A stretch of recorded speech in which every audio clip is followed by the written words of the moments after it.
Assalamualaikum warahmatullahi wabarakatuh. Bertemu lagi dalam pembelajaran IPA hari ini. Kalian siapkan buku dan alat tulis untuk mata pelajaran IPA. Gimana kabar kalian? Ya, semoga dalam keadaan sehat walafiat. Kita tidak bisa bertatap muka secara langsung, tapi kita dapat belajar dengan pembelajaran daring. Pada pertemuan kali ini melanjutkan yang kemarin, yaitu pada bab 2 mengenai interaksi makhluk hidup dengan lingkungan.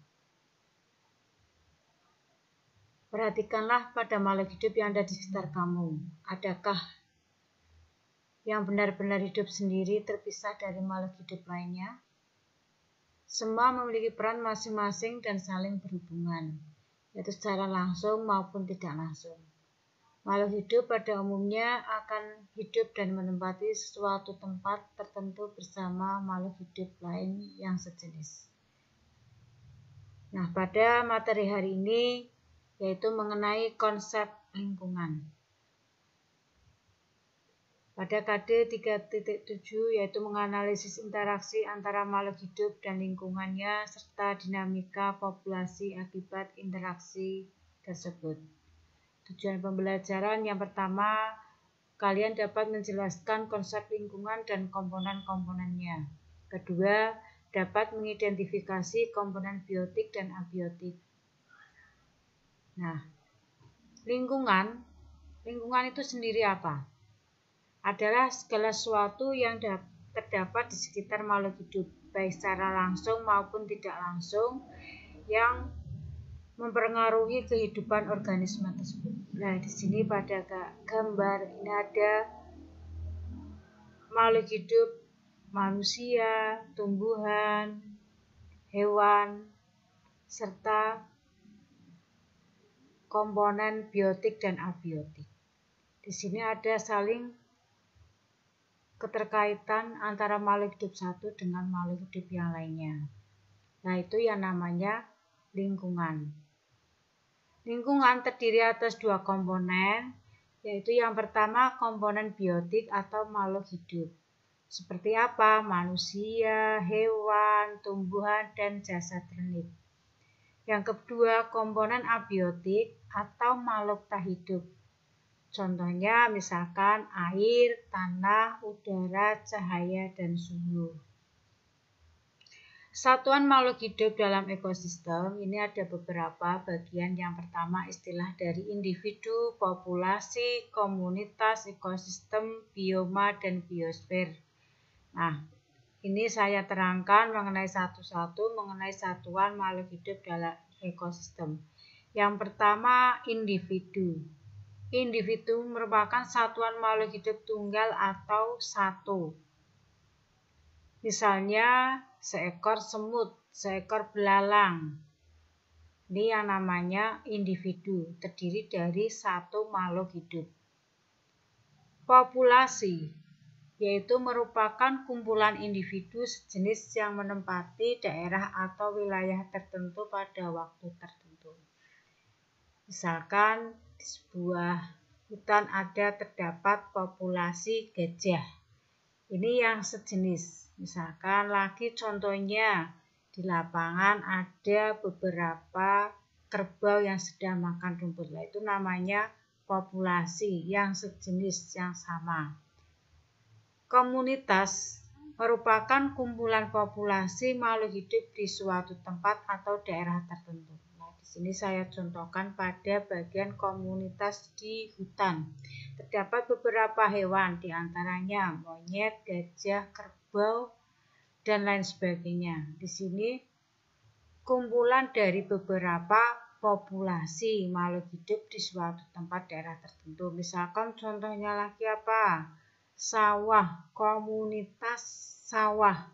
Sawah itu terdapatnya padi, misalkan ada beberapa burung, beberapa belalang, dan makhluk hidup yang lainnya. Itu contoh daripada. Yang selanjutnya mengenai istilah ekosistem, merupakan interaksi antara makhluk hidup dengan lingkungan abiotik. Ekosistem dibedakan menjadi dua. Yang pertama, ekosistem alami, yaitu ekosistem yang terbentuk secara alamiah. Contohnya misalkan laut, hutan, sungai, dan rawa. Yang kedua, ekosistem buatan, yaitu ekosistem yang dibentuk secara sengaja oleh manusia. Contoh misalkan ekosistem buatan sawah, kolam, perkebunan, dan hutan budidaya. Bioma merupakan ekosistem yang terbentuk karena letak geografis dan astronomis. Nah, di sini saya contohkan pada bioma gurun, bioma savana, bioma hutan gugur, bioma hutan tropis, bioma taiga, serta bioma tundra. Biosfer merupakan keseluruhan ekosistem atau bioma yang ada di bumi. Hubungan saling ketergantungan. Yang pertama, komponen biotik mempengaruhi komponen abiotik. Berarti komponen biotik yaitu makhluk hidup mempengaruhi komponen abiotik atau makhluk tak hidup. Contoh itu pada tumbuhan hijau dalam proses fotosintesis. Itu menghasilkan apa? Oksigen, sehingga kadar oksigen meningkat dan suhu lingkungan menjadi sejuk. Nah, pada contoh komponen di sini yang termasuk dalam komponen biotiknya berarti apa? Pada tumbuhan hijau. Sedangkan pada komponen abiotik itu pada udara dan suhu di lingkungan.